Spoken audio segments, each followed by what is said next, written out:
তাই গৌরী সীতানাথ প্রেমানন্দে একবার হরি হরি বলো। নিতাই গৌরী সীতানাথ প্রেমানন্দে একবার হরি হরি বলো। রাধা দামোদর জয় রাধা দামোদর জয় রাধা দামোদর জয় রাধা দামোদর জয় লক্ষ্মী নারায়ণ জয় লক্ষ্মী নারায়ণ জয় লক্ষ্মী নারায়ণ। ভক্তবৃন্দের চরণে আমার কোটি কোটি দণ্ডবত প্রণিপাত।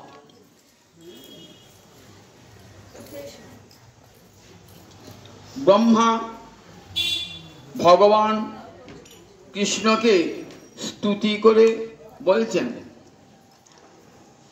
ব্রহ্মমোহন লীলাতে যখন কৃষ্ণ মায়ায় মোহিত হয়েছিলেন, মোহিত হয়ে বলছেন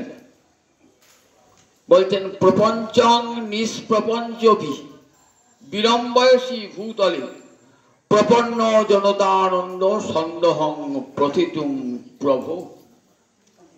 ছোট্ট গোপাল গৌরচরণ রাখাল, তাকে সৃষ্টিকর্তা ব্রহ্মা সম্বোধন করছেন প্রভু বলে।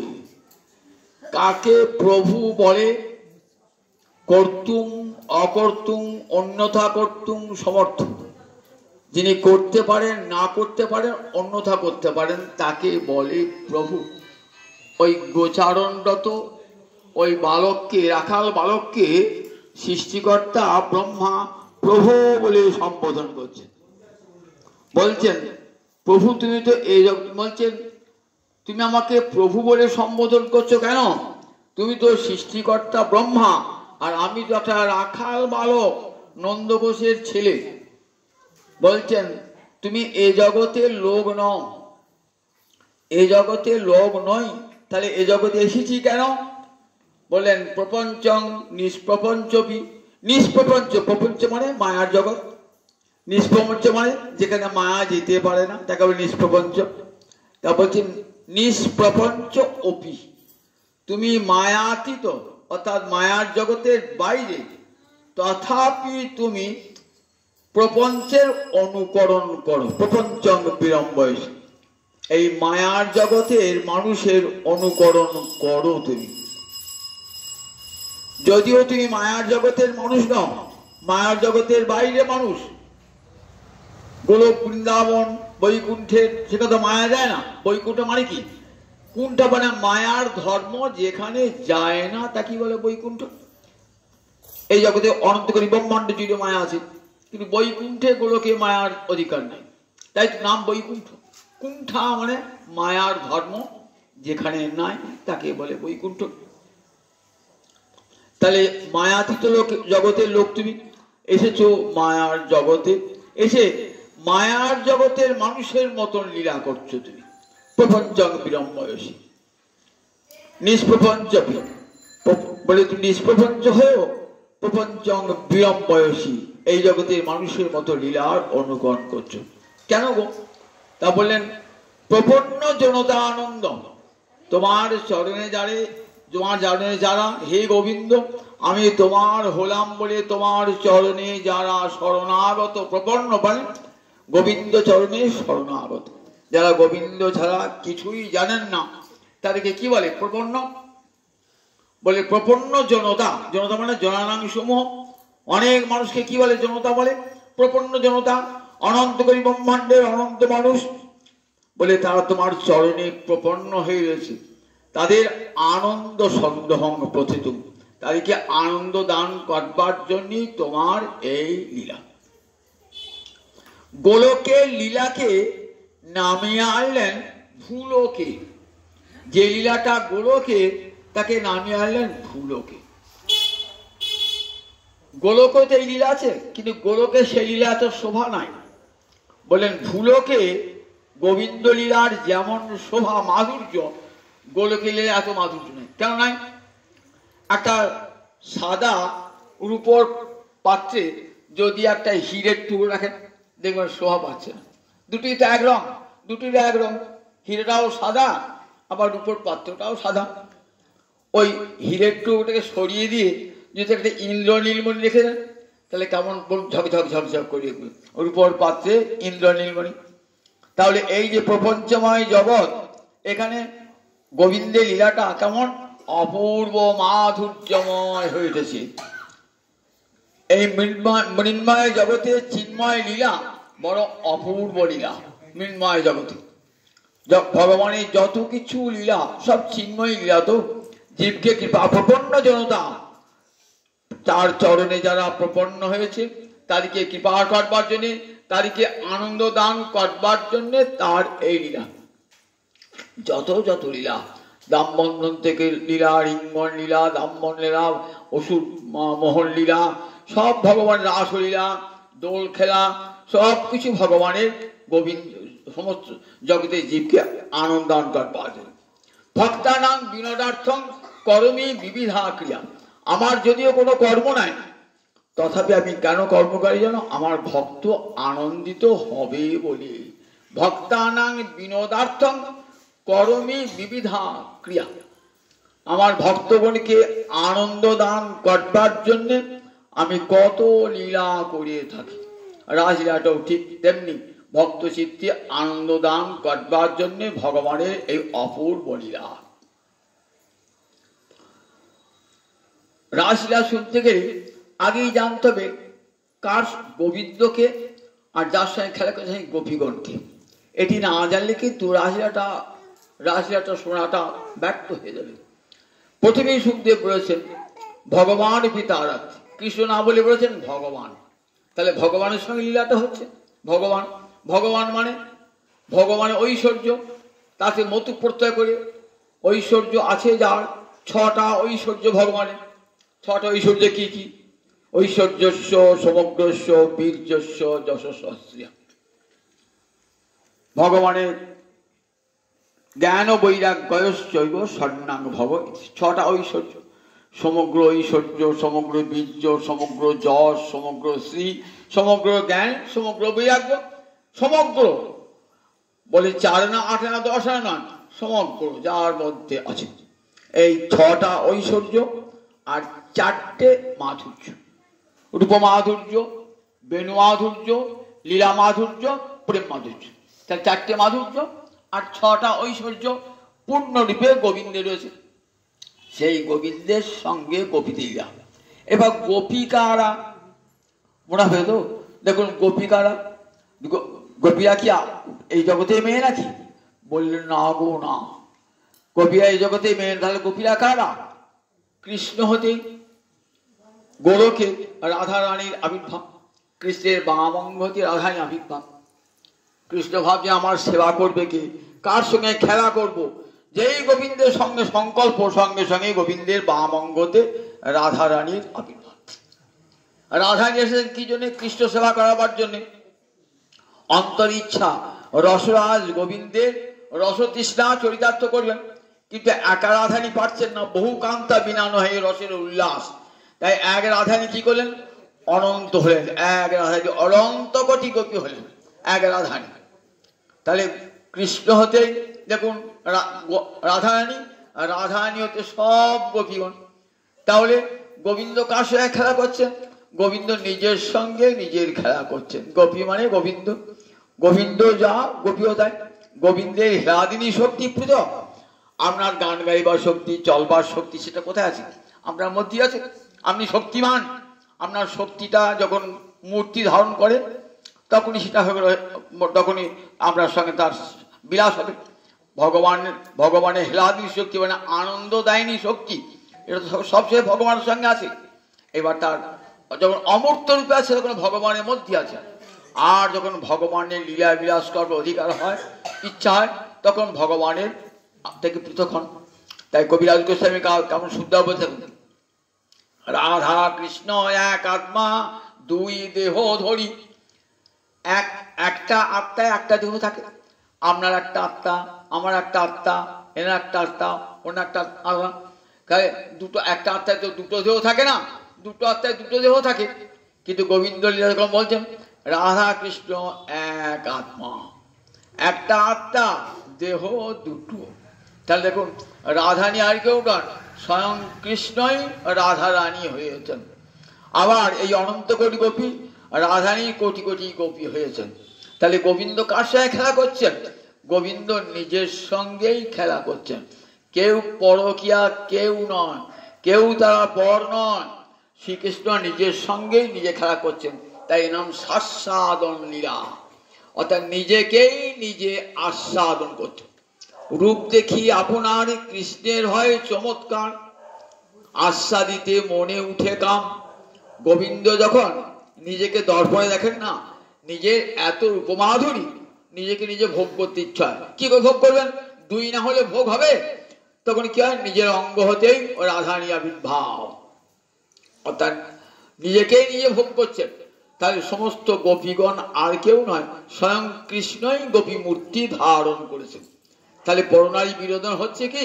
পরদার বিনোদন হচ্ছে কি? পরদার বিনোদন হচ্ছে না।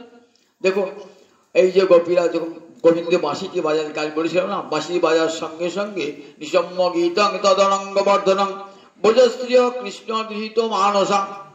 যেই বাঁশিটি বাজালেন, সঙ্গে সঙ্গে ব্রজ গোপীগণ পাগলিনী হয়ে ছুটছেন। তার গোবিন্দের কাছে যাবো বলি যা হয় নাকি? বেদমাতা কি বলেছেন? যে ভগবত ভজন এত সহজ নয়। ক্ষুরস্য ধারা নিশিদা দূরত্বয়া দুর্গং পথস্তৎ কবয়ো বদন্তি। ভগবত ভজনের পথ কেমন? ক্ষুরের ধারার মতন তীক্ষ্ণ, প্রতি মুহূর্তে পা কেটে যাবে, চলতে পারবেন না। দুর্গম পথ, তার জন্য সাধনা করতে হয়। বড় কষ্টকর পথ। বদ্রীনারায়ণে পাঠু উঠবেন, কত কষ্ট করে পাথর ভেঙে 10 দিন ধরে যেতে হবে। ঠিক তেমনি ভগবানকে পেতে হয় কোথায়? এই দুর্গম পথের সাধনা করতে হয়। গোপীদের এইরকম সাধনা কঠোর শিকড়, এটা দেখাবার জন্য ক্ষুরস্য ধারা নিষিদ্ধ। যখন ছুটছেন ব্রজ গোপীরা বাঁশির রব শুনে, তখন এসে কি করলেন? তখন তা বাহ্যমানা পতিভি পিতৃভি ভ্রাতৃ বন্ধুভি ন নবর্তন্ত গোবিন্দা পুহিতাৎ মানব ন নবর্তন্ত মহিতা। বলেন দেখো, তারা পতিভি পিতৃভি ভ্রাতৃ বন্ধুভি, যখন গোপীরা ছুটছেন না, তাদের স্বামীরা এসে পথে আটকেছেন। আবার যাদের স্বামী নাই, যারা কন্যা, তাদের ভ্রাতারা, তাদের পিতারা এসে আটকেছেন। যেতে দেবেন না, কৃষ্ণের মনীষণ শুনি যেতে দেবেন না। কিন্তু গোবিন্দা পুহিতাত্মা, তারা গোবিন্দ তাদের আত্মাকে হরণ করে নিয়েছে। গোবিন্দা পুহিতাত্মা ন নবর্তন্ত, তাদেরকে কোনো মতে নিমিত্ত করতে পারলেন না। তারা গোবিন্দের সঙ্গে চলে গেলেন। তাহলে ধরুন, পরের বাড়ি মেয়েকে যদি কোনো পুরুষ বার করে নিয়ে যায়, তাহলে সেই পুরুষটা চুপ অবস্থায় কি সেই লাঠি সোটা নিয়ে 5টা লোক নিয়ে তাকে মারতে যাবে? তো তাতে গোয়ালারা ছুটে যেতেন গোবিন্দকে মারতেন। কিন্তু কেউ তো জান নাই। কেন জান নাই? তারা সব কি দেখছেন? তারা দেখছেন না সুয়ন খলু কৃষ্ণদেব বলছে, মহারাজ না সুয়ন খলু কৃষ্ণায় মহিতাশ্চস্য মায়া। তারা কেউ গোবিন্দের প্রতি বিন্দু মাত্র অসূয়া প্রকাশ করেন না। গোবিন্দ মায়ায় তারা এমন বিমোহিত হয়েছেন। কি দেখছেন? মন্ডমানা স্বপার্শ্বস্থান শান শান দারান বোঝৌকস। সবাই দেখছে আমার স্ত্রী আমার পাশে আছে, আমার স্ত্রী আমার পাশে আছে, আমার ভগিনী আমার পাশে আছে, আমার কন্যা আমার পাশে আছে। তাহলে তাহলে গোবিন্দ দাদিকে নিয়ে গেলেন তারা কারা? আর যারা স্বামীদের কাছে পিতার কাছে ফিরে গেলেন তারা কারা? বলেন যোগমায়ার আমার লীলা কৌশল নয়, লীলা কৌশলে একদল কল্পিত গোপী। সেই কল্পিত গোপীরা সব থেকে গেলেন স্বামীদের কাছে, ভাইদের কাছে, পিতার কাছে। আর এগুলো আসল গোপী যারা কৃষ্ণবধূ কৃষ্ণ প্রেয়সী, তারা কিসের ডাকে চলে গেলেন। কাজে কোনো ব্রজবাসী জানতেই পারেন নাই যে আমাদের পত্নী, আমাদের কন্যা বা আমাদের ভগিনী কেউ গোবিন্দের কাছে গিয়েছে। কৃষ্ণলীলাটা রাসলীলা শুনতে গেলে একবার সুখদেবের বচন, এটা আমার বচন না, সুখদেব শুনিয়েছেন। যদি কেউ মনে কোনো সন্দেহ পোষণ করে যে কৃষ্ণ পরদার বিনোদন করেছেন, এই লীলাটা সমাজের পক্ষে অমঙ্গলজনক, তাই সুখদেব বলছেন দেখো গো না, দেখো না, এই এই লীলাটা সমাজের সবচেয়ে মঙ্গলজনক, সর্বলীলা মুকুটমণি তাই বলা হয়েছে। দেখো না, গোবিন্দ কখনো পরদার বিনোদন করতে পারেন না। এ জগতে কে তার পর? জগতের সকলের অন্তরে তিনি অন্তর্যামী হয়ে রয়েছেন। গোপীনাঞ্চ তৎপতিনাঞ্চ সর্বেশাং চৈব দেহিনাং, তিনি গোপীদের প্রতি, গোপীদের পতিরও প্রতি, জগতে যত যত জীব আছে সকলের প্রতি তিনি। তার সকলের প্রতি যদি হন, তাহলে গোপীদের সঙ্গে বিলাসে মত্ত হলে সেটা কি পরদার বিনোদন হয় নাকি? কে বা আতস্য পরদারা, কে তার পরদার? গোপীরা সব সখী। আবার এখান থেকে দেখুন, এরা সব গোলকের, এরা গোলক থেকে এসেছে, এই জগতের মেয়ে নয়, এই জগতের গোয়ালি নয়। কি জন্যে? লীলা করবেন ভগবান, তো লীলা করতে গিয়ে লীলা সঙ্গী চায়। একা একা খেলা হয় নাকি? সঙ্গী চাই তো। তার সঙ্গীটা কাকে দেবেন? এই জগতে মায়ার সঙ্গী দেবেন নাকি? গোলক থেকে সব নিয়ে এসেছেন। রূপ গোস্বামীপাদ বলছেন সব গোবিন্দ, দেখো গোবিন্দ নিয়ে এসেছেন কোথা থেকে? ভক্তিরসম দেব কাদিকে নামালেন, বললেন ওই গোলকের সমস্ত গোপীগণ কি নামিয়ে নিয়ে এলেন। কেন? এবার কিন্তু একটা অপূর্ব লীলা হবে। কৃষ্ণ তার নিজের প্রেয়সীগণকে নিয়ে এলেন, নিয়ে এসে বলেন তোমরা পরবধূ রূপে থাকবে, কারণ এবার বৃন্দাবনে একটা পরকীয়া রসের লীলা হবে। আচ্ছা, পরকীয়া রসের লীলা, স্বকীয়া রসের লীলা হলে তো ভালো হতো। পরকীয়া রস লীলা কেন? বললেন পরকীয়া না হলে এই প্রেমের যে বেগ সেটা বোঝা যাবে না। বাধা দিচ্ছেন পতিরা, ভ্রাতারা, পিতারা বাধা দিচ্ছেন, তো সেই বাধা ভেঙে গোপীরা চলছেন গোবিন্দের দিকে, সব বাধাকে অতিক্রম করে। তাহলে বলা যায় হৃদয়ের কতখানি ভালোবাসা এই ব্রজ গোপীদের, যে সমস্ত বাধাকে অতিক্রম করে গোবিন্দ চরণের দিকে ধাবিত হয়েছেন। গোবিন্দ চরণ দিকে এই বাধা, একটা হাতি শিকলে বাঁধা আছে, তো বাঁধা তো হাতি যখন শিকলটা ছেড়ে তখন দেখতে কেমন লাগে বলুন দেখি? বাবরা করে শিকলটা ছেড়ার শক্তি। ঠিক তেমনি ব্রজগোপীরা সব শৃঙ্খল, দেহ গেহ শৃঙ্খল ছিন্ন করে চলেছেন গোবিন্দের দিকে। জগৎকে দেখাচ্ছেন দেখো, যতক্ষণ এই বন্ধন থাকবে না, মায়ার বন্ধন থাকবে না, ততক্ষণ গোবিন্দের কাছে যেতে পারবে না। দেখো, আমাদের মতন মায়ার বন্ধন ছিন্ন করে এসো, সংসারের বন্ধন, গৃহের বন্ধন, পতির বন্ধন, পত্নীর বন্ধন সবই ছিন্ন করে সর্বধর্মান পরিত্যাজ্য মাম একং শরণং ব্রজ, আমার চরণে আশ্রয় গ্রহণ করো। এটি যদি গোপী গোবিন্দের লীলা না হতো, আমরা কোনোদিনই জানতে পারতাম না। গীতার বাণী অপূর্ণ থেকে যেত, যে বাণীতে বাণী থেকে যেত, তার জগতে উদাহরণ থাকতো না। দেখুন, তাই বলেন নবর্তন, তারা কেউ ফিরে এলেন না, সব চলে গেলেন। বৃন্দাবনে যে লীলাটা হচ্ছে কে করছেন? যোগমায়া দেবী। শ্রীকৃষ্ণের লীলা শক্তি যোগমায়া, সেই যোগমায়ার ইচ্ছাতে এই লীলাটা। ভগবান পিতা রাত্রি শারদোৎফুল্ল মল্লিকা বিক্ষরন্তু মনশ্চক্রে যোগমায়াম উপাসিত। যোগমায়া ভগবানের লীলা শক্তি যোগমায়া। আজ যোগমায়াকে আশ্রয় করেছেন ভগবান অধিক রূপে, যে যোগমায়া তুমি লীলা করবে, আজকে আমাকে দিয়ে লীলা করাবে, আমার যাতে সুখ হয় তাই করবে। যোগমা তো সেবিকা, কৃষ্ণের সেবিকা, শিহরি শক্তি। চণ্ডী পড়ে যাবেন, চণ্ডীতে কি বলা হয়েছে? ভগবান শিহরি যে যোগনিদ্রা, ভগবান শিহরি শক্তি। শক্তিমানের সেবা করে, সে সবসময় শক্তিমানের আশ্রিতা। শক্তি কখনো পৃথক হন না, শক্তিমানের আশ্রিতা। তাই দিকে মা দুর্গাকে কি বলেছে? নারায়ণী নমস্তুতে। তিনি নারায়ণের শক্তি, সবসময় রাখবেন তিনি নারায়ণী, নারায়ণের শক্তি বলে তিনি নারায়ণী। শক্তি কি করে? শক্তি সবসময় শক্তিমানের আশ্রিত। আপনার যে গান করবার শক্তি, চলবার শক্তি, বলবার শক্তি, খাবার শক্তি আপনার মধ্যে আছে, আপনার আশ্রিত। আপনি যদি মনে করেন আমি চলবো, তাহলে শক্তি চলবে। আমি যদি মনে করেন আমি চুপ বসে থাকবো, চুপ বসে থাকবেন। তাহলে শক্তিটা কার অধীন? শক্তিমানের অধীন সব সময় শক্তি। তাই শক্তি সেবিকা যে অধীন তাকে কি বলে? তাকে বলে সেবিকা। যোগমায়া লীলা শক্তি আজ এই গোবিন্দের সমস্ত লীলাটি করছে কিন্তু সেবিকা। তাই যোগমায়াকে অধিক রূপে আশ্রয় করেছেন ভগবান। আজকে সব লীলাটাই যোগমায়াকে কাজ অধিক বলছে, আমি শুধু আনন্দ আস্বাদন করবো, যা কিছু করার তুমি করবে।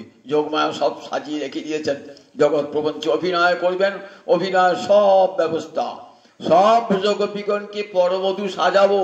তোমার বাঁশির ডাকে সবাই ছুটবে, সবাই জানবে যে ঘরের বউ ছুটে গেল গোবিন্দের কাছে, কিন্তু কেউ ঘরের বউ না, তোমারই প্রেয়সী তারা আজ পরকীয়া সাজাবো, আমি তাদেরকে পরকীয়া সাজাবো। তাই যোগমায়া কি করেছেন, যারা কৃষ্ণবধূ, ভাগবতে বলা আছে কৃষ্ণবদ্ধ, তারা সব কৃষ্ণবধূ, কৃষ্ণের প্রেয়সী, কেউ কিন্তু পরদার নন, পরস্ত্রী নন, সবই কৃষ্ণের বধূ। কিন্তু অপূর্ব ব্রজবিনু ইহার অন্যত্র নাহি বাস। ব্রজবিনু বলেন পরকীয়া ভাবে, চৈতন্য চৈতন্য ভালো করে বলবেন, কবিরাজ গোস্বামী ভেঙে সুন্দর বুঝিয়ে দিয়েছেন। পরকীয়া ভাবে অতি রসের উল্লাস, ব্রজবিনু ইহার অন্যত্র নাহি বাস। পরকীয়া ভাবে কি হয়, রসের উল্লাস হয়। রাম অবতারে সীতার ভালোবাসা দেখেছেন, কত ভালোবাসা। তখন কবির রামচন্দ্রের মনে মনে হয়েছে, সীতা তো আমার স্ত্রী, বৈধরূপে পরিণীতা স্ত্রী, মন্ত্রোচ্চারণ করে নিয়েছি, তা অন্তরে ভালোবাসা আছে কি না আছে বুঝবো কেমন করে। সংসারে বিয়ে হয়ে যা স্ত্রী আছে, স্বামীকে ভালোবাসতে হয়, এটা ধর্ম, না হলে সমাজ লোকে শাস্ত্রের নিন্দা করে। অন্তরে ভালোবাসা না থাকলেও বাইরেও ভালোবাসা দেখাতে হয়। কিন্তু মনে হয় যদি আচ্ছা আমার সঙ্গে সম্পর্ক না থাকতো তাহলে কেমন ভালোবাসতে পারতো। রামচন্দ্রের অন্তরে ইচ্ছা জেগেছিল যে আচ্ছা সীতা দেবীর কি আমাকে আমার সম্বন্ধের অনুগত না হয়ে আমি যদি তার স্বামী না হতাম আমাকে ভালোবাসতে পারতো, আমাকে প্রিয় জ্ঞানে। সেই বাঞ্ছা পূর্ণ হলো গোবিন্দ লীলায়, কৃষ্ণ লীলায়। নিজেরই রাধারানী এবং রাধারানী করতে সৃষ্ট সমস্ত ব্রজগোপী, তারা কৃষ্ণ প্রেয়সী, এক রাধারানী অনন্ত রূপিণী হয়েছেন। কেন হয়েছেন? আপনি যখন অন্ন খান, শুধু অন্ন দিলেই আপনি খেতে পারেন? অন্যের সঙ্গে কি দিতে হয়? তরকারি দিতে হয়, ডাল দিতে হয়, ভাজা ভুজি দিতে হয়, তবে তো খাবেন আপনি। তার রাধা সহ ক্রিয়া রস আস্বাদ কারণ রাধারানী প্রেমে আস্বাদন করবেন, কিন্তু একলা রাধা থাকলে হবে না। বহুকান্তা বিনা নহে রসের উল্লাস। এরা সব উপকরণ, যত ললিতা বিশাখা আদি যত আছে না, সব উপকরণ, এরা থাকলে তবে তো রসের উল্লাস হবে। তাই রাধারানী হতেই কৃষ্ণ সেবা মনোবৃত্তি সখী আশবাস। গোবিন্দ রাধার যখন ইচ্ছে হয়েছে এই সেবাটা করব, তখন সঙ্গে সঙ্গে রাধারানী অঙ্গতা একটা গোপী, এক ললিতা, এক বিশাখা, তুঙ্গবিদ্যা, সুদেবী, কত কত কোটি কোটি গোপী রাধারানী অঙ্গতি। তা দেখুন পরিষ্কার, দেখুন পরনারী, কোথাও পরনার বিনোদনের কথা নাই, পরনারী বিনোদনের কথাও নাই। গোবিন্দ নিজের সঙ্গে নিজে লীলা করছেন। এই যে বাঁশির ডাক শুনলেন না, বললেন অন্তগৃহগতা কাশ্চিৎ গোপ্যলব্ধ বিনির্গমা। বললেন কিছু কিছু গোপী যেতে পারলেন না, অন্তর্গৃহগতা কাশ্চিৎ গোপ্য অলব্ধ বিনির্গমা। অলব্ধ বিনির্গমা যেতে বাইরে যেতে পারলেন না কোন কোন গোপী। তার কি করলেন, তাদের স্বামীরা তাদেরকে আটকে রেখেছে অবরুদ্ধ। তারা সেখানে কি করলেন, দদ্ধুর মিলিত লোচনা, তারা ধ্যানে বসলেন নিমিলিত নয়নে। ধ্যানে কি দর্শন করলেন, ধ্যানে ধেয় গোবিন্দকে দর্শন করলেন। গোবিন্দকে দর্শন করি একদিকে দুঃসহ বিরহ, আর একদিকে অন্তরে গোবিন্দকে পেয়ে উল্লাস, দুটি হচ্ছে। বিষামৃতি একত্রে মিলন। গোবিন্দ বিরহের তাপ লাগছে, গোবিন্দ বিরহের তাপ, আবার অন্তর যখন গোবিন্দকে পেয়েছেন তখন উল্লাস। তাতে কি হলো, দুঃসহ পৃষ্ঠ বিরহ তাপ অধুতা শুভ। বললেন অশুভ, যত অশুভ ছিল দূর হয়ে গেল, যত অশুভ ছিল তীব্র বিরহ তাপে অশুভ দূর হয়ে গেল। আর ধ্যান প্রাপ্ত অচ্যুত শ্লেষ, আর অচ্যুতের আশ্লেষ অর্থাৎ গোবিন্দের আলিঙ্গন ধ্যানেতে কি হলো, ক্ষীণ মঙ্গলা, সব মঙ্গল ক্ষয় হয়ে গেল।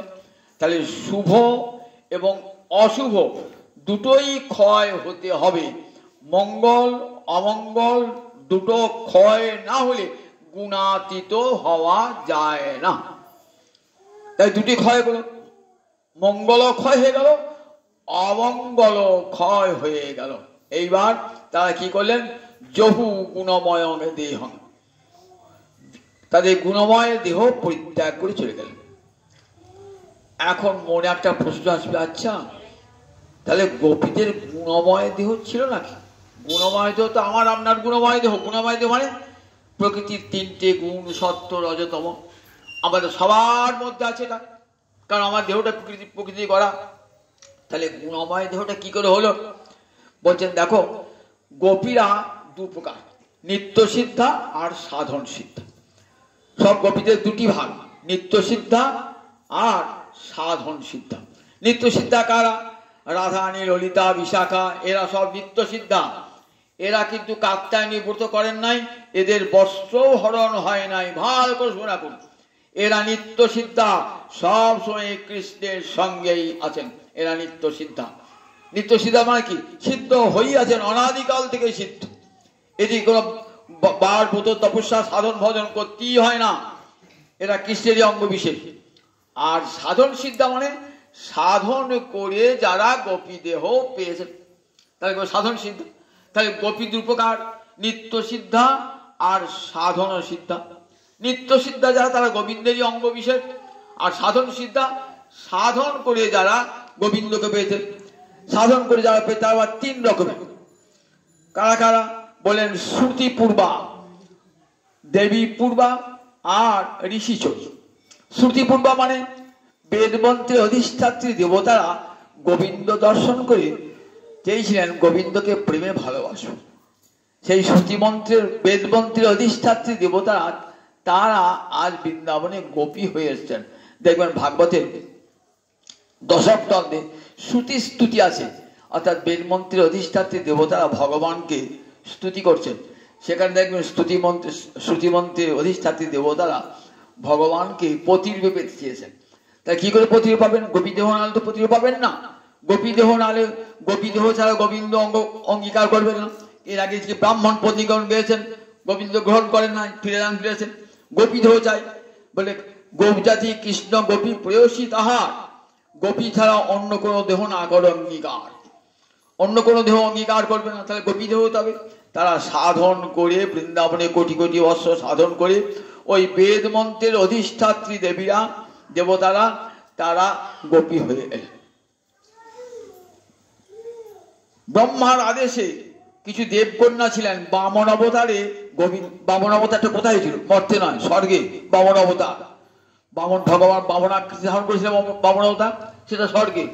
তখন এত রূপ না, স্বর্গের দেবকন্যারা রেখেছিলেন, তারা গোবিন্দকে প্রেমে ভালোবাসতে চেয়েছিলেন। তখন বললেন তোমাদের কখন হবে? আমি যখন দাপরে নন্দনন্দন রূপে আবির্ভূত হব, তখন তোমরা গোপী রূপে আবির্ভূত হবে। সেই স্বর্গের দেবকন্যারা তারা গোপী হয়ে এলেন। আবার দণ্ডকারণ্যে ঋষিরা, রামচন্দ্র যখন সীতার অন্বেষণে রাম লক্ষ্মণ বার হয়েছেন না, দণ্ডকারণ্যে গিয়েছেন, তো অপূর্ব রাম রূপ দর্শন করেছেন। অবধূত পাদ শ্যাম রামচন্দ্রকে দর্শন করে মনে মনে ভেবেছেন, যদি আমরা গোবিন্দকে প্রতিরূপে পেতাম। দেখো, গোবিন্দ প্রতিরূপে সবচেয়ে ভালোবাসা, কত ভালোবাসা। সীতার জন্য রামচন্দ্র কাঁদছেন। আমরা ওই রকম হতে চাই, গোবিন্দকে প্রেমে ভালোবাসতে চাই। বললেন তোমাদের বাঞ্ছা পূর্ণ হবে কখন? রাম অবতারে নয়, কৃষ্ণ অবতারী। আমি যখন বহুবল্লভ হব, তখন তোমরা গোপী দেহ ধারণ করবে। তাহলে এই সাধন সিদ্ধা তিন প্রকার বুঝতে পারলেন। সাধন সিদ্ধা কারা কারা? দণ্ডকারণ্যে ঋষিরা, স্বর্গের দেবকন্যারা, আর শ্রুতিমন্ত্রের বেদ মন্ত্রের অধিষ্ঠাত্রী দেবতারা, তারা সাধন সিদ্ধা। আর নিত্য সিদ্ধা কারা? রাধারানী, ললিতা, বিশাখা, তুঙ্গবিদ্যা, সুদেবী, এরা নিত্য সিদ্ধা, সব সময় কৃষ্ণের সঙ্গে আছে। এরা তন্ত্র প্রসিদ্ধ, যখন কৃষ্ণ মন্ত্র দান করা, একবার রাধারানী মন্ত্র সময় দান করা, কাজে নিত্য সিদ্ধা হয়ে আছে বলে। তাহলে দু প্রকার গোপী, সাধন সিদ্ধা আর নিত্য সিদ্ধা। এই বাধা দিয়েছিলেন কাদিকে, কারা বাধা প্রাপ্ত হল? কাদের গুণময় দেহ? বলেন এই ঋষি চরি গোপী যারা, অর্থাৎ দণ্ডকারণ্যে ঋষি যারা সাধন করে গোপী দেহ পেয়েছিলেন না, তাদের ভাব সিদ্ধ হয়েছিল, দেহটা সিদ্ধ হয় না। সিদ্ধ ভাবা কিন্তু অসিদ্ধ দেহা, দেহটা, কারণ স্বামী তাদের ভোগ করেছিলেন বলে দেহটা অসিদ্ধ হয়েছিল। সেই জন্যে তাদের পেতে একটু দেরি হলো। কিরকম, আমরা বাগানে মারি আসলো অনেক আম, বাজারে বিক্রি করবে আমগুলো, পাকা আমগুলো পেরেছে, তার সঙ্গে দু চারটে কাঁচা আমও চলে আসে। কাঁচা আমও চলে আসে, কি হয় ওই পাকা আমের সঙ্গে থাকতে সেগুলো পেকে যাবে। ঠিক তেমনি যোগমায়া কাজীকে বসে কপি করে পাঠান, বলে যারা একবার সিদ্ধ হয়ে গেছে, দু একটা অসিদ্ধও থাকেন, তারা কি করেন ওই সিদ্ধাদের সঙ্গ লাভ করে ধীরে ধীরে তাদের দেহটাও সিদ্ধ হয়ে যায়, গোপী দেহ লাভ করে। এই যে কজন অসিদ্ধ দেহ, যাদের দেহটা প্রতিভুক্ত দেহ, যে সেই দেহটা অসিদ্ধ ছিল বলে কৃষ্ণকে পেলেন না, তখন তারা কি করলেন, তারা সেইখানে ধ্যানে বসে গেলেন। ধ্যানে বসে গিয়ে ভগবানকে জহু গুণময় দেহ, ভগবানের আলিঙ্গন পেলেন, অন্তরে আলিঙ্গন পেলেন, আর তীব্র বিরহের তাপে তাদের সব অমঙ্গল দূর হয়ে গেল, আর অন্তরে গোবিন্দ আলিঙ্গনে তাদের মঙ্গলটাও দূর হয়ে গেল। শুভ অশুভ, দেবী গীতা পড়লে শুভ অশুভ দুটোকেই নাশ করতে হবে, দুটোই নাশ হয়ে চলবে। এইবার তারা গুণময় দেহ পরিত্যাগ করে তারা সিদ্ধ দেহে গোবিন্দ চরণে পৌঁছালেন। এরা সব ঋষি কবি। আবার একটা এখানে মহারাজ পরীক্ষিত প্রশ্ন তুলেছেন যে আচ্ছা, তারা তো কৃষ্ণকে পরপুরুষ বলে ভেবেছিলেন, তাহলে তাদের মুক্তি হলো কেমন করে? পরপুরুষ বলে ভেবেছিলেন, তাকে তো পরব্রহ্ম বলে ভাবেন নাই। পরব্রহ্ম বলে ভাবলে মুক্তি হয়ে যায়, কিন্তু কৃষ্ণকে তারা কান্ত বলে ভেবেছিলেন, পরমকান্ত বলে, তাদের মুক্তি হলো কেমন করে? সুখদেব খানিকটা বিরক্ত হলেন যে তোমার মতন লোক এমন প্রশ্ন করছে কেন? মনে মনে বুঝলেন যে এই প্রশ্নটা মহারাজ পরীক্ষিতে নয়, পরীক্ষিতে আসলে ভক্ত ছাড়াও অনেক যোগী জ্ঞানী ধ্যানী রয়েছেন, তো আবার আমাদের মতন বিষয়ী রয়েছেন, তাদের মনে প্রশ্ন জেগেছে, তাদের মনে কথা যেন পরীক্ষিত বলছেন। তখন বলছে দেখো, উক্তঙ্গ পুরস্তাদ এ তো তোমাকে আগেই বলি, আবার জিজ্ঞাসা করছো কেন? দেখো, 14 সিদ্ধিক যথাগত চেদিরাজ শিশুপাল ভগবানকে গাল দিয়ে গোবিন্দকে পেয়েছেন, আর কি মতো অধক্ষরে প্রিয়া ভালোবেসে গোবিন্দকে পাবেন না? গাল দিয়ে যদি গোবিন্দকে পাওয়া যায়, ভালোবেসে গোবিন্দকে পাওয়া যাবে না? চেদিরাজ শিশুপাল ভগবানের পিস্তত ভাই, কিন্তু বসুদেবের পত্নী সুতশ্রবা তারই ছেলে শিশুপাল ভয়ঙ্কর কৃষ্ণ বিদ্বেষী ছিল, ভয়ঙ্কর কৃষ্ণ বিদ্বেষী। শিশুপাল যখন জন্মায় তখন তার চারটে হাত আর 3টে চোখ। ভাবছে বাবা এ আবার কি ছেলে হলো রে বাবা, 4টে হাত 3টে চোখ, লোকে কি বলবে? তখন এক দৈবক এসে বলে গেলেন, যার কোলে চাপালে পারে তোমার ছেলের 2টো হাত আর একটা চোখ খসে যাবে, জানবে সেই তোমার পুত্রের হত্যা করবে। সবাইকে রাজাকে ডেকে বসাচ্ছেন, কিন্তু ওই 2টো হাত আর গেল না, চোখটাও গেল না। কৃষ্ণকে ডেকেছেন, কৃষ্ণে করে যে বসেছেন না, 2টো হাত খসে গেল, একটা চোখও খসে গেল। তখন পিসিমা ভাবছেন এই কৃষ্ণই তো আমার ছেলেকে হত্যা করবে। তখন বলছে বাবা একটা অনুরোধ হইল, আমাকে দৈবজ্ঞ বলিকে যার কোলে বসালে তোমার ছেলে 2টো হাত একটা চোখ চলে যাবে না, সে তোমার হত্যা হবে, পুত্রের হত্যা হবে, তাহলে তুমি তো আমার পুত্রকে হত্যা করবে। বাবা অনুরোধ, তুমি তো আমার ডাকো, ও তো তোমার ভাই, তা ওকে হত্যা করো। বলে পিসিমা তোমাকে কথা দিয়ে গেলাম, পিসিমা তুই মায়ের সমান, কথা দিয়ে গেলাম 100টা অপরাধ ক্ষমা করবো, 101 হয়ে গেলে কিন্তু আর ক্ষমা করবো না। পিসিমা ভাবছে 100 অপরাধ অনেক দেরি। এবার যুধিষ্ঠির রাজস্ব যজ্ঞ হচ্ছে, বিশাল রাজস্ব সভা, যজ্ঞের সভা, সেখানে কত রাজন্যবর্গ এসেছেন। রাজস্ব যজ্ঞের নিয়ম ছিল, রাজস্ব যজ্ঞের সভায় যারা আসবেন না, তাদের মধ্যে শ্রেষ্ঠ ব্যক্তি তাকে পূজা করতে হয়। ভাবছেন যুধিষ্ঠির তো জানেন এখানে শ্রেষ্ঠ ব্যক্তি একমাত্র কৃষ্ণ, তাকে কিন্তু বলতে পারছেন না, কারণ অনেক কৃষ্ণ বিরোধী আছে, তো বলতে পারছেন না, সাহস করে বলতে পারছেন না যুধিষ্ঠির। ভীষ্ম তিনিও বলতে পারছেন না ওই শিশুপাল আদির ভয়ে। সহদেব উঠে দাঁড়িয়ে বলছেন, সহদেব কম বয়সী ছেলে তো, উঠে দাঁড়িয়ে বলছেন আচ্ছা দাদা, এটা চিন্তা করবার কিছু আছে? আজকের সভায় কৃষ্ণ ছাড়া আর বড় কে? এত চিন্তা করার কি আছে? যুধিষ্ঠির বলছে ভাই বাঁচালি রে, আমি তো মনে মনে তাই ভেবেছি। তখন আর কৃষ্ণকে পূজা করলেন। যখন কৃষ্ণকে পূজা করলেন না, একবারে রেগে সভা থেকে শিশুপাল, এমন লোককে পূজা করলে শ্রেষ্ঠ হচ্ছে, শ্রেষ্ঠ কেউ নাই। কি করে শ্রেষ্ঠ হলো? যার পিতার ঠিক নাই, বসুদেব পিতা না নন্দ মহারাজ পিতা, যার পিতার ঠিক নাই, মাতার ঠিক নাই, আর সে হলো শ্রেষ্ঠ ব্যক্তি। শুধু তাই না, চোর সে, বৃন্দাবনে তার চোর অপবাদ, লোকের ঘরে ঘরে চুরি করে করে খায়, কি করে হবে? আবার লম্পট, নারী লম্পট, সেই লোকটা শ্রেষ্ঠ লোক। সব এগুলি যখন কৃষ্ণের গুণ নিন্দা করছেন, তো নিন্দাগুলো সব মা সরস্বতী সব কি করছে, সব প্রশংসা করে দিচ্ছে। সত্যি তো, গোবিন্দ জগতে কেউ পিতা মাতা নাই তো?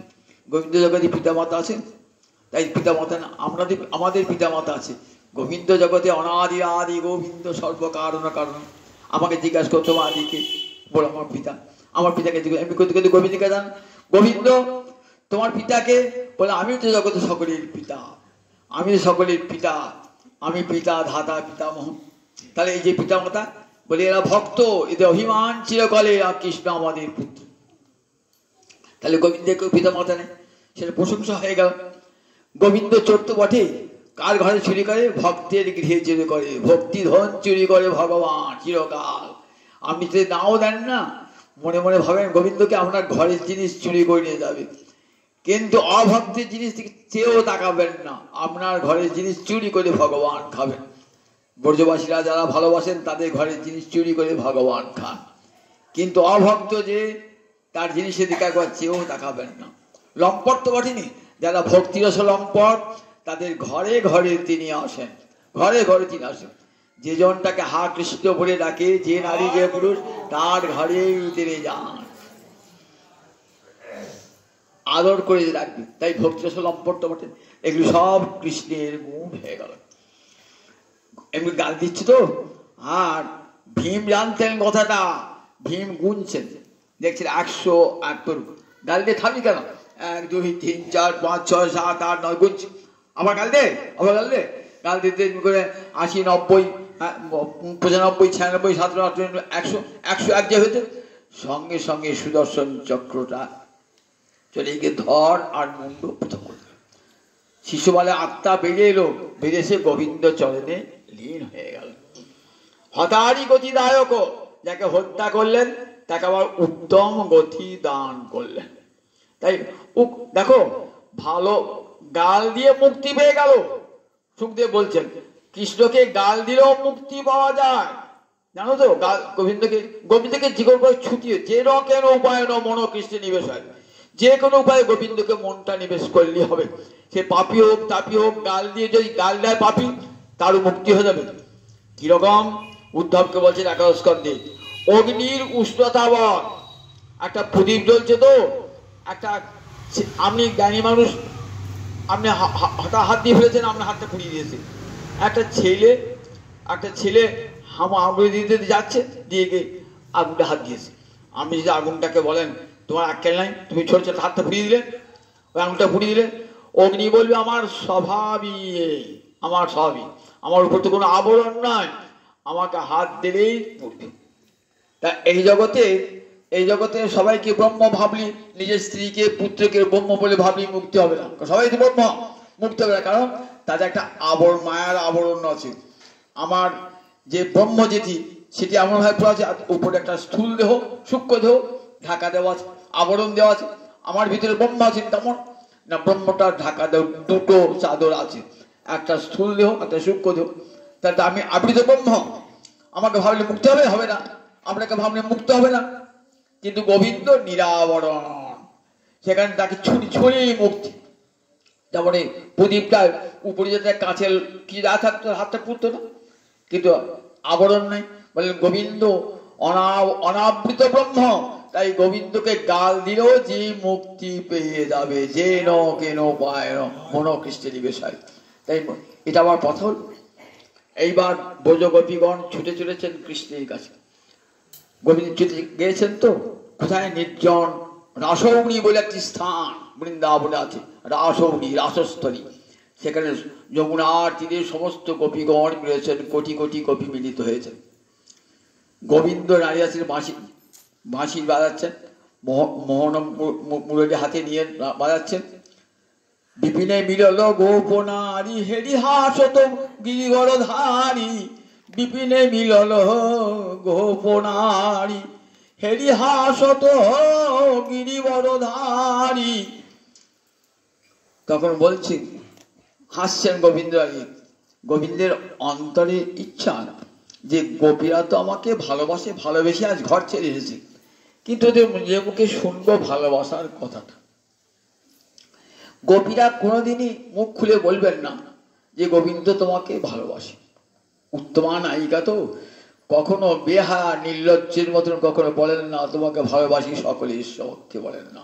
কখনো কখনো নির্জনে বলেন, কখনো নির্জনে কেউ নাই তখন বলেন গোবিন্দ রাধানী, তোমার প্রেমে বন্দী হইলাম শুনো বিনোদের আয়, তোমার প্রেমে বন্দী হইলাম শুনো বিনোদের আয়, স্বয়ং তোমার বিনা মোরে মনে আনো নাহি ভাই, তোমার বিনা মোরে মনে আনো নাহি ভাই, শয়নে স্বপনে আমি তোমার রূপ দেখি, শয়নে স্বপনে আমি তোমার রূপ দেখি, ধরণীতে তোমার নাম আমি ধরণীতে লেখি, ধরণী তোমার নাম আমি ধরণীতে লেখি। তখন নির্জনে কেউ নাই, তখন নিজের ভালোবাসাটি জানান গোপীরা। গোপীরা উত্তমা নায়িকা, নায়িকার শিরোমণি রাধা ঠাকুরানী।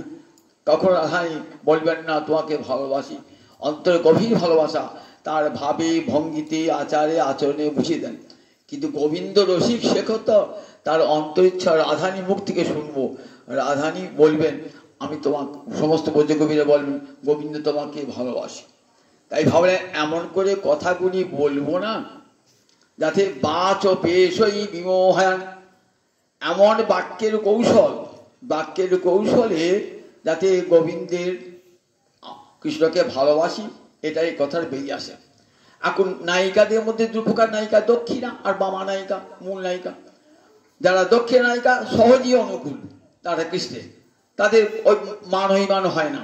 আর বামা নায়িকা তারা উত্তমা নায়িকা তো কৃষ্ণের বামে থেকেও নয়নটা বাঁ দিকে, যে দিকে তাকাবেন না, বামে থেকেও, অর্থাৎ সুগভীর ভালোবাসা বামা নায়িকাদের। আজ ভাবছেন যে বামা নায়িকারাও বলুক আজকে গোবিন্দ তোমাকে ভালোবাসি, কিন্তু কখনোই ব্রজগোপীদের বুক ফাটে তবু মুখ ফোটে না। মুখ ফাটবে কিন্তু মুখ ফুটবে না, গোবিন্দ তোমাকে ভালোবাসি কথাই বলবে না। কিন্তু গোবিন্দ আমার রসিক শেখর তো গোপী প্রেমের রস আস্বাদন করবেন, কিন্তু তাই চান গোপীদের মুখ থেকে ভালোবাসার কথা শুনতে চান। তাই এমন করে কথাগুলি বললেন পেঁচিয়ে পেঁচিয়ে কথাগুলি, যেগুলি দুরকম করে অর্থ হয়। এছেন তো হাসতে হাসতে বলছেন স্বাগতং বো মহাভাগা প্রিয়ং কিং করবাণিব ব্রজস্য অনাবয়ঙ্কচিত ব্রুত আগমন কারণম। এসো এসো, স্বাগতম, সুআগতম, স্বাগতম, স্বাগতম মহাভাগা। মহাভাগা বলে গোপীগণকে সম্বোধন করছে। সুখদেব বলে দেখো কাদিকে মহাভাগ বলে, যাদের ভজনটা একবারে উচ্চ স্তরে। গোপীদের ভজনের উপর জগতে আর কারু ভজন নাই, তাই তারা মহাভাগা। স্বাগতম মহাভাগা প্রিয়ং কিং করবাণিব, বলো তোমাদের কি প্রিয় কার্য করতে পারি বলো। ভূত আগমন কারণ, আসার কারণটা বলো। গোপীরা তো শুনে অবাক, আসার কারণটা বলো। আমার বাড়িতে একটা ভোজ কাজ হচ্ছে, আপনাকে আমি নিমন্ত্রণ করেছি, আপনি কি আমার বাড়িতেও দাঁড়িয়েছেন। আমি বলছি আপনি কেন এলেন? আপনি অবাক হলেন না? এই আপনি আমাকে নিমন্ত্রণ করে দিলেন, এসে বলছি আপনি কেন এলেন? আমার বাড়িতে কার্ড দিয়ে এলেন বলে আপনি যাবেন, আর বলছি আপনি কেন এলেন? তুই বাঁশির স্বরে ডাকলে আমাদিকে, আমরা এলাম। বলছি ভূত আগমন কারণ, বলছি কেন এলো গো এখানে? এখানে এত রাত্রিবেলাতে তোমরা এখানে কেন এলে? ব্রজেশ্ব ও ব্রজে কিছু দুর্ঘটনা ঘটেছে নাকি? ব্রজে কোনো অমঙ্গল ঘটেছে? বলছেন স্বাগতম, এসে তো ভালোই করেছো, দেখো আমার কাছে সবাই আসে, স্বাগতম ও মহাভাগা। আচ্ছা তোমাদের কি প্রিয় কাজ করতে বলো না, কি প্রিয় কাজ? এটা কিন্তু ব্রাহ্মণ পত্নীগণকে বলেন নাই, তার আসুন বসুন বলেছিলেন, গোপীগণকে তাও বসুন তাও বললেন না, বলছেন বলো কি প্রিয় কাজ করতে হবে তোমাদের, কি করলে তোমরা খুশি হবে? এগুলি বলছেন তো ভগবান বলছেন, আর গোপীরা ভাবছেন যে এই কি কথা বল, কৃষ্ণের মুখ থেকে শুনছি, মরমে মরে যাচ্ছেন তারা। গোসাই পা দেখেছেন কথাগুলি সব দুটি করে অর্থ হয়ে যায়, চারটে করে অর্থ দেখিয়েছেন, আমি দুটি করে অর্থের কথা শোনাচ্ছি।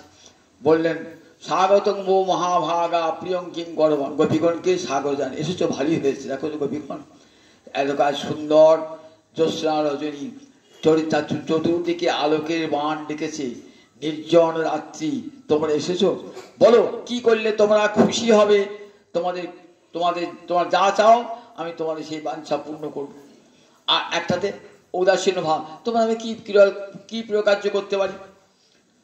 তো আগমন কারণ, ও তোমরা এসেছো কেন, আমাকে ভালোবাসো বলে এসেছো না, ভূত আগমন কারণ, বুঝেছ অনাময়, বুঝের দিকে তাকাচ্ছ কেন, বুঝের দিকে তাকাচ্ছ, বুঝের দিকে তাকিয়ে আছে অভিনা, বুঝের কোনো অনাময় হয় নাই, বুঝের কোনো অকুশল হয় নাই, বুঝের সবাই কুশল আছে, বুঝের দিকে তাকাতে হবে, আমার দিকে তাকাও, বুঝের দিকে তাকাতে হবে না, এটা একটি অর্থ হচ্ছে।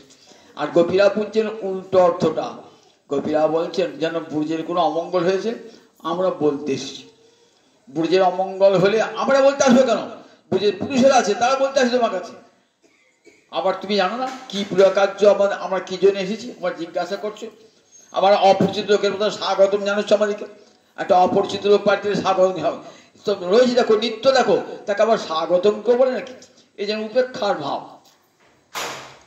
রজন্যেষা ঘোর রূপা ঘোর সত্য নিষেবিতা প্রতিজাত ব্রজং নেহ স্থেয়ং স্ত্রীভি সুমধ্যমা, বলছেন রজন্যেষা ঘোর রূপা, দেখেছ তো রাত্রিকাল, ঘোর রাত্রিকাল, রাত্রিকালে তো ভূত প্রেত পিশাচ দস্যু সব বার হয়, গুন্ডা বার হয়ে যায়, এখানে তোমাদের আসা তো উচিত হয় নাই, ঘোর সত্য হিংস্র প্রাণী থাকে, এসব রাত্রি তোমাদের এখানে আসা উচিত হয় নাই, প্রতিজাত ব্রজং তোমরা ব্রজে ফিরে যাও, নেহস্থেয় এখানে তোমরা কেউ থেকো না, এখানে তোমরা কেউ থেকো না, স্ত্রীভি সুমধ্যমা তোমরা সব সুন্দরী রমণী, দেখো এই নির্জন বন যমুনার তীর, এখানে নির্জনে কোনো পুরুষ মানুষ নাই, কেউ তোমাদেরকে রক্ষা করতে পারবে না, এখানে কেন এসেছো, প্রতিজাত ব্রজে ফিরে যাও।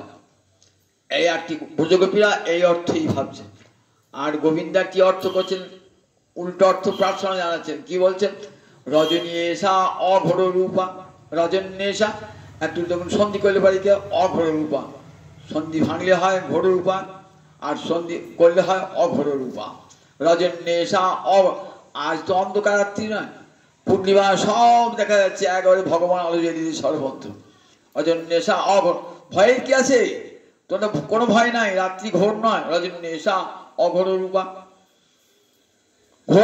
অঘোর সত্য নিষেবিতা, অঘোর অঘোর মানে এখানে কোনো হিংস্র প্রাণী নাই, বৃন্দাবনে কোনো হিংস্র প্রাণী থাকে না, ব্রজং ন পুতি ন, এটা একটা এগিয়ে দিলে বাড়িতে ক্রিয়াপদে আগে, ব্রজং ন প্রতিজাত, আর ব্রজে ফিরে যেও না, ব্রজের দিকে তাকাচ্ছ, আর ব্রজে ফিরে যেও না, ওহে ব্রজ রমণীগণে ব্রজে ফিরে যেও না, আমার কাছে যারা আসে তারা আর কোথাও ফিরে যায়, যদ্গত নিবর্তন্তে তদ্ধাম পরমম, প্রতিজাত ব্রজং ন ব্রজ ন প্রতিজাত, আর ব্রজে ফিরে যেও না, স্ত্রীভি ইহস্থেয় এইখানে আমার কাছে থাকো, ইহস্থেয় আমার কাছে থাকো, হে সমুদ্রমা রমণীগণ এখানে আমার কাছে থাকো, দুটো করে অর্থ হচ্ছে, গোপীরা বুঝছেন উপেক্ষার অর্থটা, গোপীরা বুঝছেন, গোপীরা বুঝছেন উপেক্ষার অর্থ, গোবিন্দ আমাদের উপেক্ষা, আপনি মাসির স্বরে ডাকলেন গোবিন্দ, আবার সেই গোবিন্দ বলছেন তোমরা ব্রজে ফিরে যাও, মনে মনে ভাবছেন আমরা ব্রজে ফিরে যাব না, আমরা জমপুরে যাব তবু ব্রজে ফিরে যাব না, আমরা জমপুরে যাব তবু ব্রজে ফিরে যাব না, জমালয়ে যাব, কিন্তু ব্রজে ফিরে যাব না। দেখো আমরা শুনেছি যার নাম ধ্যান করতে করতে চিন্তা করতে করতে প্রাণ পরিত্যাগ করে পরজন্মে তাকেই পায়। আমরা তোমার চরণের সামনে তোমার চরণ ধ্যান করতে করতে আমরা প্রাণ পরিত্যাগ করব, তখন পরজন্মে কি করব?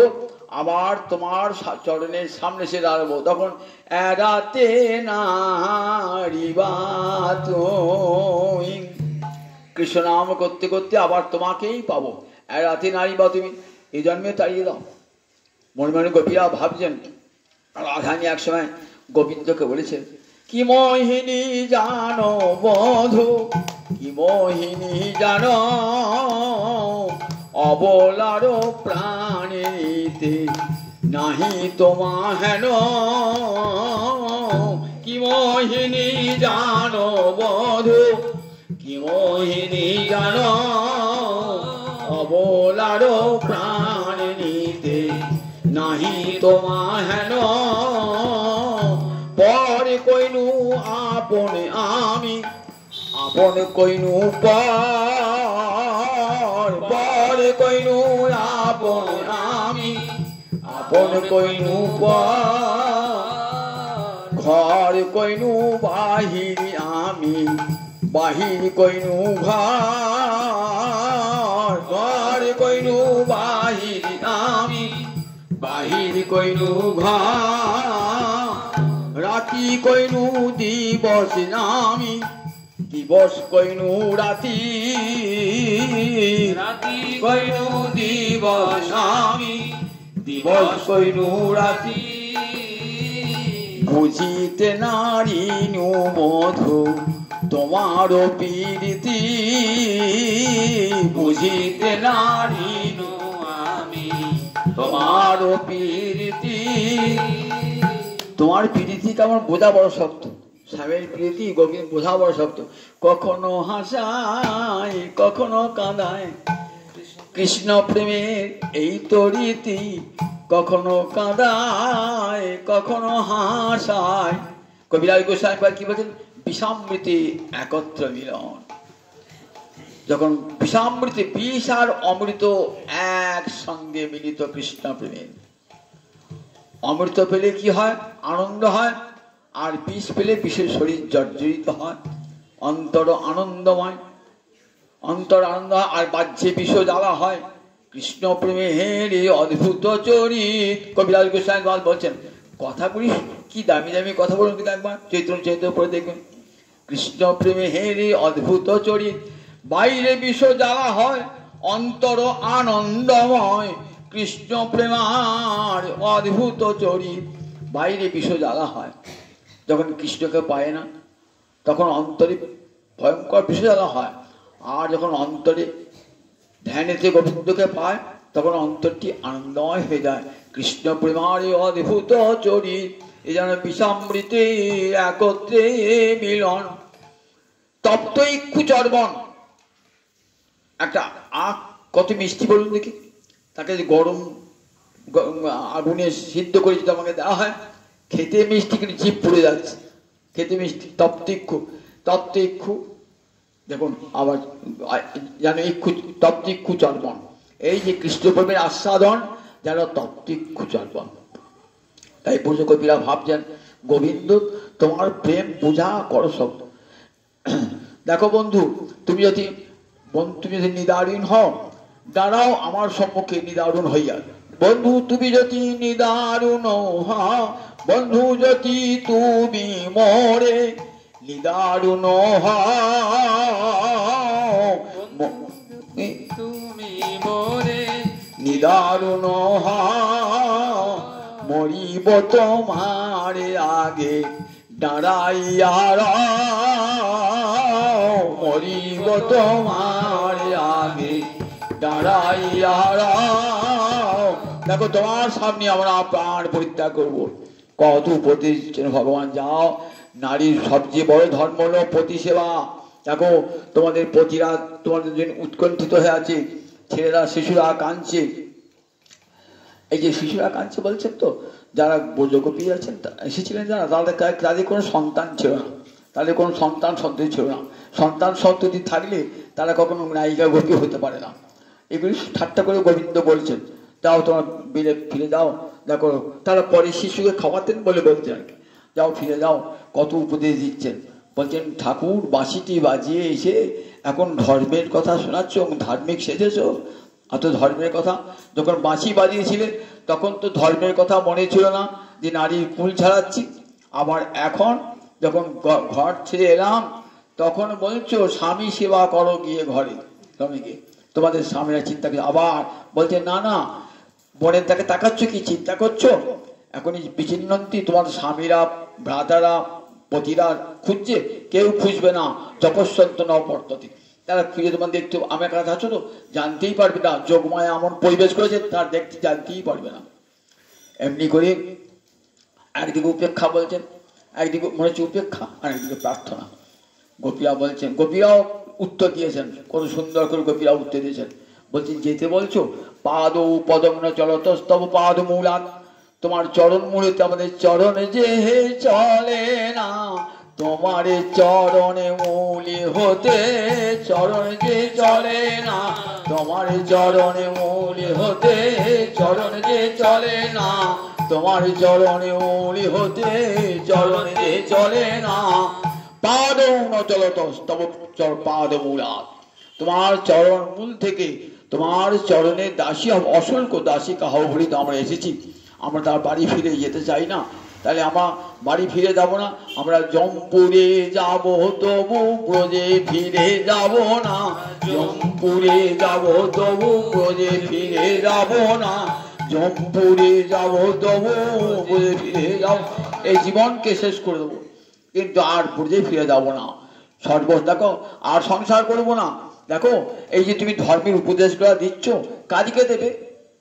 জগতে বহু মানুষ আছে যারা সংসার বন্ধনে আবদ্ধ, তাদেরকে এই উপদেশটা দিও। আপনি বৃন্দাবন যাবেন তো, আপনি বৃন্দাবনের পথ ঘাটছেন না। আমি বলছি নাকি এইদিকে যাবি সেদিকে যাবি, এই ট্রেনটা ধরবি সেই ট্রেন ধরবি, এখানে এই দেখি বলছে যে তাই না। আর যে বৃন্দাবন গিয়েছে, বৃন্দাবন দেখেছে, তাকে যদি উপদেশটা দিই বলে এই আমাকে দিচ্ছ কেন, আমি যে বৃন্দাবনে আসি আমাকে উপদেশ দিচ্ছ। গোপীরা বলছেন দেখো সংসারে বহু মানুষ সংসার জ্বালায় জর্জরিত, তোমার এই স্বামী সেবা পরম ধর্ম এই উপদেশগুলো তাদের দিও, আমাদের নাই। আমরা সব পথ শেষ করে এসে তোমার চরণে পৌঁছে, আমাদের কাছে উপদেশ দিও না, এই উপদেশটা অন্যজনকে দাও গা। আমরা সবই সেরে তোমার চরণে এসে আশ্রয় নিয়েছি।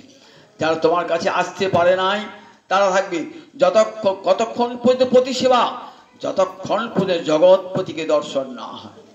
পতি নারায়ণ সাক্ষাৎ বলা হয়, পতি নারায়ণ সাক্ষাৎ, পতি সাক্ষাৎ নারায়ণ, পতি সেবা নারীর পরম ধর্ম। বলেন পতি সেবাটা কতক্ষণ, যতক্ষণ পরম পতি হৃদয়ে রয়েছে। পতিকে সেবা করছেন, পতি সেবা পরোক্ষে গোবিন্দকে সেবা করছেন। একটা পতি সেবা কতক্ষণ হয়, যতক্ষণ গোবিন্দ পরমপতি হৃদয়ে আছেন। যেই পরমপতি চলে গেলেন হৃদয় থেকে তখন আর কার সেবা হবে? তখন তো আপনি ঘরে রাখবে তাকে, শ্মশানে গিয়ে পুড়িয়ে দিয়ে চলে আসবেন। তাই এতক্ষণ কার সেবা হচ্ছিল? পরমপতিরই সেবা হচ্ছিল। পরমপতিকে দেখতে পাচ্ছি না, তারই প্রতিনিধি স্বরূপ পতিকে সেবা করছিলাম। যেই পরমপতি দর্শন হয়ে গেল আর তো পতি সেবার প্রয়োজন নাই। পতি সেবা ওই পরমপতি সেবার দ্বার স্বরূপ। আমরা সেই পরমপতিকে পেয়ে গেছি, সুতরাং পতি সেবা যে আমাদের ধর্ম এটা বোঝাতে শোনা। এমনি করে ব্রজগোপীরা ভগবানকে বলবেন। তারপরে রাস শুরু হবে। রাস এই শুরু হবে না, সঙ্গে সঙ্গে রাধারানীর মান হবে আর সমস্ত ব্রজগোপীদের অন্যান্য ব্রজগোপী সৌভাগ্য কর্ম হবে। তখন ভগবান রাধারানীকে নিয়ে রাসমণ্ডল পরিত্যাগ করবেন। রাসমগোপীরা সব খুঁজবেন কোথায় গেল কৃষ্ণ, কোথায় গেল কৃষ্ণ। খুঁজতে খুঁজতে দেখবেন কৃষ্ণের চরণের চিহ্নের সঙ্গে সঙ্গে কৈশা পদানি চৈতানি যাতায় আনন্দ শুনুনা একটা ছোট পান্না নারী চরণ দেখা যাচ্ছে কে কে। তখন বুঝলেন রাধারানীর সঙ্গে এসেছেন। কিছু খুঁজতে খুঁজতে গিয়ে দেখছেন, কি দেখছেন, সেখানে রাধারানী পড়ে আছেন। সেখানে রাধারানীকে হা নাথ রমণ প্রশ্ন কাশী কাশী মহাভুজ, কোথায় গো প্রাণনাথ মহাভুজ দেখা দাও, আমি যে তোমার দাসী বলে কাঁদছেন। সকলে গিয়ে রাধারানীকে সান্ত্বনা দান করে এইবার কোথায় চলে আসবেন। বললেন কৃষ্ণ এই বনে লুকিয়ে আছে কোথাও। বলে তোমার খুঁজো না, খুঁজতে গেলে এক বন থেকে এক বনে যাবে, তার সুকোমল চরণে কাটা ফুটবে, তাহলে কৃষ্ণ প্রাপ্তির সহজ উপায় কি? চলো আমরা যমুনাপুরে বসে বসে কৃষ্ণ নাম করি। এর নাম গোপীগীতি। গোপীগীতি গোপীরা এসে ওই রাসমণ্ডলে এসে কীর্তন করছেন। গোপীরা এসে কৃষ্ণ দর্শন আসা, চোখের জলে মুখ ভাসিয়ে তখন কৃষ্ণ দর্শন হবে। তারপরে এসে গোবিন্দ এসে তাদের কাছে ক্ষমা চেয়ে নেবেন এবং বললেন, গোবিন্দ গোপীগণ, তোমাদের প্রেমে আমি ঋণী হয়ে রইলাম। এই প্রেমের ঋণ আমি তো শোধ করতে পারবো না। অপার হং নিরবদ্ধ সংযান, জগতে যে ডাকে আমি তাদের সব প্রেমের ঋণ শোধ করে দিই। প্রহ্লাদ বলো, অম্বরীশ বলো, নারদ বলো, সবার প্রেমের ঋণ শোধ করে দিই, কিন্তু তোমাদের প্রেমের ঋণ আমি শোধ করতে পারলাম না। সেই প্রেমের ঋণ শোধ করবার জন্যে আমি আবার কলিতে যাব, গৌরাঙ্গ হয়ে কলিযুগ শচীগর্ভ সিন্ধু মাঝে আবির্ভূত হব। তোমাদের প্রেমে ধন্য আমি, সেই প্রেমে আমি হরে কৃষ্ণ কৃষ্ণ কৃষ্ণ হরে হরে, হরে রাম রাম রাম হরে হরে, এই নামের সঙ্গে তোমাদের সেই প্রেম দান করবো জগৎজীবকে দান করবো। রাধা প্রেমে বিভোরে আমি কেঁদে কেঁদে তোমাদের প্রেমের ঋণ শোধ করবো। সেই প্রেমের ঋণ শোধ করবার জন্যে আবার কৃষ্ণচন্দ্র রাধানীকে আত্মসাৎ করে, রাধানীর প্রেম ভাণ্ডার লুণ্ঠন করে গৌরাঙ্গ রূপে আবির্ভূত হলেন। আবির্ভূতে নীলাচলের পথে কেঁদেছেন, নীলাচলের পথে নদিয়ার পথে পথে কেঁদেছেন, গম্ভীরা মন্দিরে কাঁদছেন। ওগো স্বরূপ দামোদর, ওগো রাম রায়, বলে দাও কোথায় গেলে কৃষ্ণ পাবো, বলে দাও কোথা গেলে কৃষ্ণ পাবো, বলে দাও ওগো স্বরূপ রাম রায়, বলে দাও কোথায় গেলে কৃষ্ণ পাবো, বলে দাও। নয়ন জলে ভাসছেন গম্ভীরা মন্দিরে। এ আমার গৌরাঙ্গ হরিচিত আসছেন, জানতে পারতাম রাধানীর প্রেম কত বিশাল, কত বিপুল রাধানীর প্রেম। রাধানীকে গোপীরাকে জানতেই পারতাম না যদি আমার মহাপ্রভু আসতো। মহাপুরুষ আমাদের বৃন্দাবন মাধুরীতে প্রবেশ করলেন।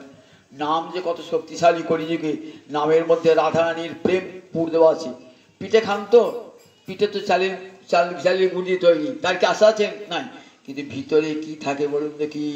চাঁচির পুর থাকে, সন্দেশের পুর থাকে। তাই বলে নাম আমাদের করতে প্রথম ভালো লাগে না বাবা, বলে করো, করতে করতে করতে করতে যে পিঠে খেতে খেতে যখন মাছ খাবেন, চাচির পুরটি খাবেন, তখন বলবেন কি আবার দাও, আবার দাও, আবার দাও।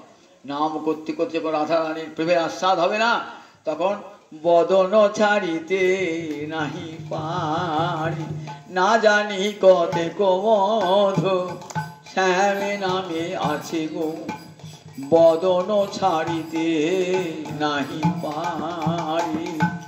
জানি না কৃষ্ণ নামে কত মধু, নাম করতে করতে সেই মধু আস্বাদ, রাধারানীর প্রেমের আস্বাদন হবে। এ কি আমরা দুর্লভ প্রেমের অধিকারী। ব্রহ্মার দুর্লভ প্রেম জিতেছেন যাচিয়া। নিতাই গুণমণি আমার, নিতাই গুণমণি, আনিয়া প্রেমের বন্যা ভাসালো বনি। প্রেমের বন্যা লইয়া নিতাই আইলা গৌরী দেশে, ডুবিল ভকত গণ দিনহীন ভাসে। পতিত পামর প্রভু আমারে কহু নাহি বাছে, ব্রহ্মার দুর্লভ প্রেম সবাকারে যাচ্ছে।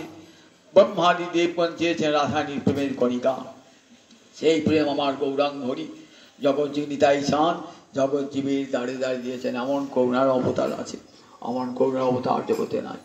রাসলীলা এই 5টি অধ্যায় রাসলীলা বর্ণিয়েছে, বিস্তার করে বর্ণনা করেছে সুখদেব। শব্দ শোনাতে পারবো না, কিছু কিছু শোনালাম। রাসলীলার সম্বন্ধে একটা ধারণা যাতে হয়, রাসলীলা শোনালাম। একটা রাসের গান আমাকে গাইতে বলেছেন, রাসের গান একটা শোনাই। রাধানীকে আসতে বলছেন,